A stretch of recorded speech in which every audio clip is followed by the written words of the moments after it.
Hi friends, PK learnings daily current അഫെയറിലേക്ക് ഏവർക്കും സ്വാഗതം.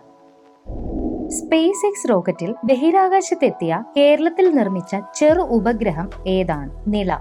ടെക്നോ പാർക്കിലെ ചെറുകിട ഉപഗ്രഹ നിർമ്മാണ കമ്പനിയായ Hex20 ആണ് നിർമ്മാതാക്കൾ. പാർലമെന്റ് കാര്യ മന്ത്രാലയം പുറത്തിറക്കിയ national youth parliament scheme web പോർട്ടലിന്റെ നവീകരിച്ച പതിപ്പ് ഏതാണ്?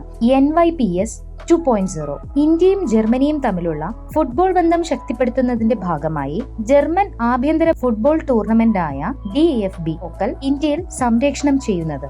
Waves OTT. പ്രസാർ ഭാരതിയുടെ സൗജന്യ OTT പ്ലാറ്റ്ഫോമാണ് വേവ്സ്. ഭാരത് ഭവൻ ഇന്ത്യൻ സാഹിത്യ വിനിമയത്തിന്റെ ഭാഗമായി ഏർപ്പെടുത്തിയ വിവർത്തന രത്ന സമഗ്ര സംഭാവന പുരസ്കാരം നേടിയത് ഡോക്ടർ ചാത്തനാത്ത് അച്യുതനുണ്ണി. രാജ്യാന്തര ഒളിമ്പിക് കമ്മിറ്റി ആജീവനാന്ത ഓണററി പ്രസിഡന്റ് സ്ഥാനം നൽകി ആദരിച്ചത് ആരെയാണ്? Thomas back.